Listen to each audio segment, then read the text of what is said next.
Olha, eu estou aqui com o Renan Santos, pré-candidato à presidência da República, e eu tive em São Paulo, inclusive você estava na pauta para eu entrevistar lá em São Paulo, mas você vinha para aqui na segunda-feira. Eu acho você um cara de terceira via importantíssimo, tá? Principalmente conversando com jovens de 16 a 24 anos de idade, pela pesquisa que eu li, você lidera. Com essa turma jovem aí, você tá liderando. Mas como é que você vai furar essa bolha, cara? Porque a gente não... tipo assim, eu ouço, né? Porque eu sou aquele comunicador que eu vou às ruas, eu pergunto à empregada doméstica que está descendo o elevador, pergunto ao porteiro, eu converso com a baiana de Acarajé. Em São Paulo eu conversei muito com o Uber. Os caras não aguentam mais. Sim. Lula e Bolsonaro, mas votam nos caras, velho. Por que isso, hein, Renan? Você surge como uma terceira via importante. Eu vou... Explica aí. Eu vou pro segundo turno e eu vou explicar como. Como vai ser esse crescimento, como já está sendo. Eu já lidero entre os 16 a 24 anos, eu vi são, isso. coincidentemente, o público que mais me conhece. Eu tenho uma taxa de conversão muito alta entre aqueles que me conhecem. Então isso é uma notícia boa. A mesma pesquisa que me colocou em primeiro mostra que quando eu vou do público do 25 a 35, público que há 3 meses atrás eu tinha 2,5%, eu já tenho 12%. Porque aumentou muito o meu conhecimento. Aí do 36 a... vamos dar 36 a 44, eu caio já para 1 a 2%, 2,5%, e depois vou para 0,5% entre as 60 a mais. Qual o recado disso? Tem uma curva em que conforme eu avanço entre as pessoas mais velhas, minha intenção de volta aumenta. Então, basicamente, meu crescimento é um crescimento geracional. São os mais novos que vão falando com seus irmãos e amigos mais velhos, que vão falando com seus pais. E aí, esse é um processo de convencimento de baixo para cima. Outro ponto que a pesquisa nos traz. Eu vou muito bem entre jovens de classe C, D e E. Então, o jovem que é humilde, mas é trabalhador, tá com o celular dele trabalhando, essa pessoa já encontrou, assim, uma resposta. Por quê? Porque a polarização Lula e Bolsonaro não traz mais resposta para essas pessoas. E onde eu vou ter mais dificuldade de crescer, aí sendo bem sincero, é o turma 60 a mais, que quando está no Sul é muito bolsonarista, e aqui no Nordeste, especialmente quando mulher, muito lulista. Mas tudo bem. Para eu ir pro segundo turno, eu não preciso convencer todos eles agora. Eu preciso fazer um trabalho de ganhar os 25 a 35, depois os 35 a 45, depois os 45 a 50. É um processo de ganho de público geracional na velocidade certa. E tá indo na velocidade que eu preciso. Eu preciso ter 10% nas pesquisas Atlas, que eu posso até explicar por quê, que são as pesquisas que eu mais confio, acertaram no mundo inteiro. Atlas. Isso. É o instituto que mais acertou. Hungria é um regime fechado. Aqui ele acertou fechado. Aqui também. Aqui foi muito forte. Em 2022 acertou fechado. Foi o único, aliás. Nessa pesquisa você tá com 6,9. Essa aí que eu vi. Foi aquela que a gente chamou a atenção aqui, 7 pontos. E no cenário de 16 a 24 anos, eu tenho 36%. É muito. É muito, é perceptível. Sim, é um valor. Eu tenho primeiro. Eu passei o Lula e passei o Flávio. E eu tenho, enfim, comentam comigo quem contrata os trackings da Atlas, que após essa derrocada agora do Flávio, entre os mais jovens eu já subi para 41%.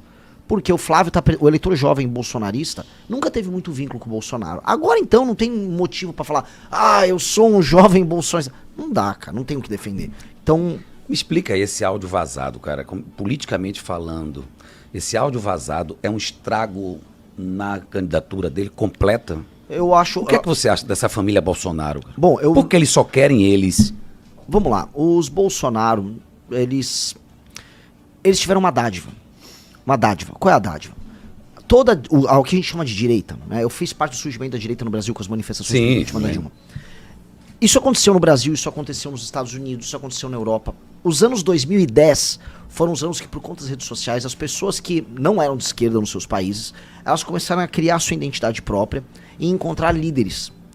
Quem conseguiu fazer isso no Brasil foi o Bolsonaro, assim como o Trump conseguiu fazer isso nos Estados Unidos. Ele pegou uma classe média que estava com raiva, estava perdendo dinheiro, estava vendo sua qualidade de vida cair. Nos Estados Unidos tem um problema da imigração, no Brasil tem problemas envolvendo segurança, corrupção. E aí, essa classe média identificou no Bolsonaro, por conta de memes, participações dele no Super Pop, conteúdo até meio bobo, que o Carlos, o filho dele, tocava. Não, esse aqui é uma liderança interessante. Ele se viabilizou para as eleições de 2018, houve a facada, se colocou como uma liderança antissistema e venceu. Isso criou um vínculo afetivo, igual o Trump gerou com o eleitor dele. E o que a gente percebe é que em vários lugares do mundo houve a criação desse vínculo que... É um vínculo de afeto mesmo, a pessoa ama o Bolsonaro. Igual o eleitor do Lula, especialmente aqui do Nordeste, ele ama o Lula. A gente pode falar assim, por exemplo, aqui em Salvador você tem um eleitor lulista, universitário, que é um eleitor intelectual, é um cara de esquerda do PT. Em São Paulo você vai ter, assim, um eleitor. Agora tem um eleitor humilde que não, ele ama o Lula. O Bolsonaro tem um eleitor aposentado, muito, vamos dizer, apaixonado por ele. Isso foi gerado nesse período, foi uma dádiva, por isso que eu falo, foi uma dádiva. Todos os políticos que tiveram essa dádiva nos anos 2010, eles ficaram grandes por muito tempo. Mas isto não se repetiu para as gerações mais novas. As gerações mais novas não têm um vínculo afetivo com os Bolsonaro. Nossa geração tá aí. Assim, ela tá aí. E o que eu digo... Não Precisa saber se ela vai votar mesmo, se ela vai no domingo lá. Não, vai, porque hoje é a geração que está mais ativa politicamente no Brasil. É? Porque o nosso projeto ativou ela. A diferença é que em 2022... era uma geração que não queria votar em ninguém. Muitos votaram nulo ou foram nem votar. Essa, a partir de 2022, 23, 24, quando começou a surgir um projeto para nossa geração, que é o nosso projeto, essa geração começou a ganhar energia com isso. Mas eu não falo nem apenas dos muito jovens. Posso falar de um público de 40, 50 anos. Essas pessoas não são mais apaixonadas pelo bolsonarismo, muito menos pelo Flávio, e elas estavam tomando nas pesquisas uma decisão meramente, vamos dizer... pragmática de enfrentar o Lula. Vou votar em alguém antipetista. O antipetismo, é isso? O antipetismo. Eu tenho um exemplo para te dar, Renan. Você é um cara muito inteligente e é importante que o Nordeste, né, principalmente a Bahia, ouça você. Você está falando agora para 328 municípios, porque nós temos uma rádio em Riachão, Jacuípe também, e aqui na Bahia você está no YouTube. Eu tenho uma impressão seguinte, eu conversando com alguns amigos bolsonaristas, aquele raiz, aqueles que você... fica até com medo, que você... Eu não sabia que esse cara era tão raivoso desse jeito, né? Ele cresceu comigo na infância de um jeito, mas o bolsonarista, ele é raivoso, ele vai pra cima, e destemido e tal. Ele disse pra mim, não voto mais em Flávio. Falou pra mim, uns 10 falaram pra mim. Eu não voto mais nesse cara. Esse cara, depois do áudio vazado. E eu acho que vem mais bomba ainda aí. Sim. Eu acho que ainda vem mais bomba. Muito mais. Você ficou sabendo, né? Duvida de Trancoso, é verdade? Sim, eu tive muita gente que teve acesso ao vídeo. Teve muita gente que teve acesso. meu. Eu não vi o vídeo. Agora, quem viu, eu confio. Porque tem jornalista que viu, sério. Tem político que viu. Bicho, aí... E assim, muita gente dizendo assim, amigos, né? Que inclusive fiquei meio assim depois que eles... Não é porque votou em Bolsonaro, porque eu acho que a democracia tá aí para quem quiser votar. Mas assim, pelo jeito, pela forma, tá? E pela política, às vezes, rasa demais. E muita gente dizendo, eu não vou votar. Não vou votar. Esse voto é seu? Creio que será meu. E aí é bom se preparar, que aí eu vou pro segundo turno, por isso que eu falei. Essa pessoa... Essa desistência desse povo... porque assim... Você tem ideia de quanto? Eu tô falando, especialmente o eleitor de 50, 55 pra baixo... Isso aí. Esse eleitor, ele não tinha aquilo que eu te falei, o afeto. Ele virou bolsonarista e tal, mas o Bolsonaro não é o centro da vida dele. Ele vê o Bolsonaro como uma ferramenta útil que tem a ver com ele, os mesmos valores, vamos colocar assim. O filho não é visto dessa maneira. Um bolsonarista, como o antipetista, ele tem uma lógica de ir pra cima no enfrentamento da pessoa que ele considera um petista. Que é aquele debate que tem de domingo, uma família se junta, aí ele, o Lula é um ladrão, isso aqui é um vagabundo, não sei o quê. E que é a característica do antipetista. Ele vai pra cima do ponto de vista moral. Ele faz um enfrentamento moral ao esquerdista. O Flávio retira qualquer condição de fazer isso. Então a sobrinha de cabelo roxo vai virar... Ah, é? E esse áudio aqui? Aí o cara fica meio de pé quebrado. Ele fica meio de pé quebrado. Aí ele não consegue falar, não consegue passar os valores dele através do Flávio no debate. E aí esse cara, que tem um conjunto de valores... no lugar, um cara que eventualmente, um cara comerciante, ou defende a família dele, ou não quer ser assaltado na rua, ele começa a perceber que é uma contradição a defesa do Flávio, e ele fica incomodado. Eu já tinha percebido isso, né? Eu tô rodando o Brasil. Eu rodei o Maranhão, eu vi a perda de energia do lulismo entre os mais jovens, há uma perda de energia, uma falta de perspectiva. Onde ele sempre teve. Exato. E no sul, eu fui pra Santa Catarina, interiorzão de Santa Catarina. Eu fui nas rádios, eu falei, vou apanhar aqui. E aí... todo mundo, não é o Flávio, né? E a gente não tem energia. Antes dos áudios.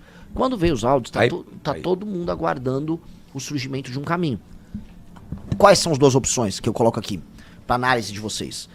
Uma é ou Zemo Caiado, que estão adotando a postura de meio que linha auxiliar dos Bolsonaro, avisando, eu tô no banco de reservas, é tipo, né? Tô aqui, aquecendo. Não vou bater muito também, não? Não vou bater nada. Eu tô aqui aguardando, me ame. E eu avisando, isto aqui era uma porcaria desde sempre, eu tenho um projeto muito bom, eu tenho uma linha ideológica que você concorda, eu tenho um sistema de valores muito parecido com o seu, e assim, eu não tenho esses erros nas costas, mas eu não vou me furtar de avisar você, eleitor, que você tava errando ficando com esse cara. Eu tô te tratando como um adulto. São dois caminhos. Os mais jovens já escolheram.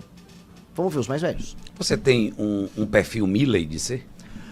Falam isso de você. Saiu um coach muito bom na CNN falando que eu era Milley na forma e Bukele no conteúdo. Eu li. Eu acho com o Milley, o meu perfil de campanha muito parecido com o Milley. Eu tenho banda de rock, ele tem banda de rock. É meio descabelado, eu acabei de olhar aqui, tô um pouquinho descabelado. Comete sincericídios, né? O sincericídio eu vou fazer essa reforma e todo o manualzinho de marketing político avisa, não fale isso, vai perder eleitor. Ele fez isso. Então eu acho que faz muito sentido, especialmente na forma. Na aplicação das políticas públicas, até ele teve uma tese que eu acho muito bom, que é, ele logo no começo do mandato, ele mandou o que eles chamam de reforma, pacote ônibus. Ele botou todas as reformas de uma vez e pautou o Congresso argentino por 1 ano fazendo isso. Acho legal enquanto estratégia. Mas ele não tá bem lá, né? Hoje não, porque as reformas ainda estão demorando a maturar e darem a resposta. Então ainda está um clima de indefinição na Argentina.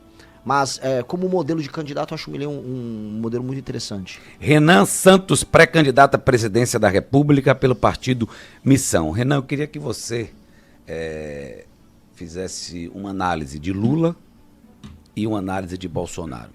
O Jair ou o Flávio? A família. Tá. Vamos lá.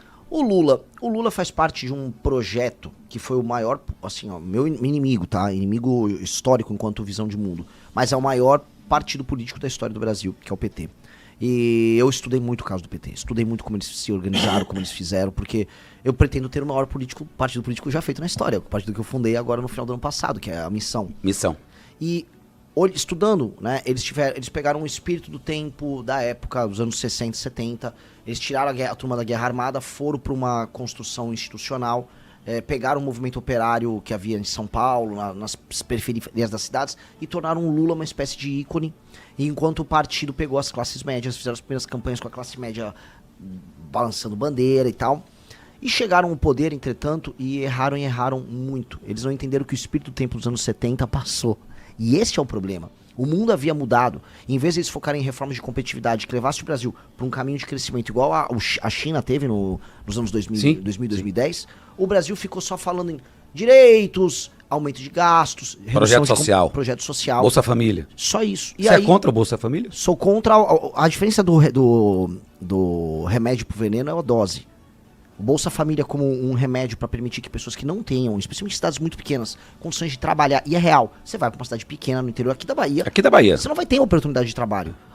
Aquela família vai ter que se sustentar de alguma maneira. Aquilo é uma coisa que ajuda a pessoa a não passar fome, a sobreviver. Eu acho que é um ato humanitário e não custa muito. Agora, aqui no Brasil a gente costuma, né, extrapolar. E aí o remédio vira o veneno. 40% das famílias do Nordeste estão no Bolsa Família. A partir do momento que as coisas cruzam essa linha, as pessoas criam uma dependência e o próprio poder público deixa de lutar para criar atividade econômica nos municípios e passa a aceitar isso como uma realidade. Não pode aceitar como realidade. O PT aceitou isso. E o PT criou formas eleitorais e o PT evitou que o Brasil crescesse nos anos seguintes. E o PT se tornou inimigo do aumento de competitividade. O Xi Jinping, vou dar um exemplo, aqui na Bahia vocês estão com a presença chinesa muito forte. Sim.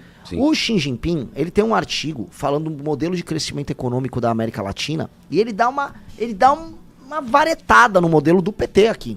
Ele fala, esse modelo de política social, assistencialismo, criou pessoas preguiçosas, o Xi Jinping, o chinês. E nós não vamos seguir por esse caminho, é o caminho da produção, aumento do trabalho, aumento da competitividade. Nosso modelo vai gerar crescimento para a China e o modelo deles vai fazer eles ficarem para trás. Este é o modelo que a China, aliada do PT, adotou. O modelo contrário do petismo. Então eu prefiro ouvir o Xi Jinping, ouvir os chineses e falar, nós precisamos do modelo dos chineses. Muito trabalho, imposto baixo, leis trabalhistas flexíveis para você poder contratar e demitir pessoas, abrir e fechar empresas na maior facilidade, atrair investimento estrangeiro e fazer crescer economicamente. A gente aqui só fica falando, vamos distribuir, vamos aumentar direito. Distribuir o quê? Qual dinheiro e qual direito você não consegue garantir? Então, o modelo petista deixou a gente quebrado nessas... E o bolsonarista? O bolsonarismo... Vamos lá, Flávio Jair Bolsonaro. Eles não têm sequer um projeto. Eles não têm nada. Eles têm uma impressão. E eles repetem chavões. Então, o PT é um partido, tem uma estrutura, tinha um projeto que representava a visão de um tempo equivocado e o Brasil está pagando o preço disso. O bolsonarismo é um culto à personalidade. Você perguntar, Flávio, me fala 5 projetos seus agora. Ele não tem a menor ideia do que ele vai falar. Não há ideia, não existe nada. Sério? É desesperador. Não tem nada. Não tem, eu conheço pessoas ao redor, não tem nada e não é pra ter nada. Porque é só sobre o culto à personalidade. É um culto vazio à personalidade. Ou seja, então ele é o pior que o PT, na sua ótica? Eles são diferentes. Eu sempre falo, você prefere pegar ebola ou ser atropelado por uma carreta? Porque o PT, ele erra de maneira consistente, regular e pensada. Estudaram, leram e erraram. O Bolsonaro erra intuitivamente. Tipo, vamos por aqui, ó, o caminho tá errado aqui. Sabe que tá errado e vai. Cara, é meio assustador. É meio assustador. Totalmente. É meio assustador. Vai, O problema é o seguinte, os problemas brasileiros estão postos na mesa. As soluções, as políticas públicas que outros países já testaram para resolver os problemas brasileiros já existem. É só a gente olhar o que os outros estão fazendo, copiar e tocar. A gente não faz isso me desespera. Se você chegou até aqui, é porque você não engole narrativa pronta. Então já se inscreve no canal e ativa o sininho, porque aqui você vê os cortes que muita gente prefere que você não veja. E faz o mais importante agora, compartilhe esse vídeo, porque informação de verdade só se espalha quando alguém decide passar pra frente.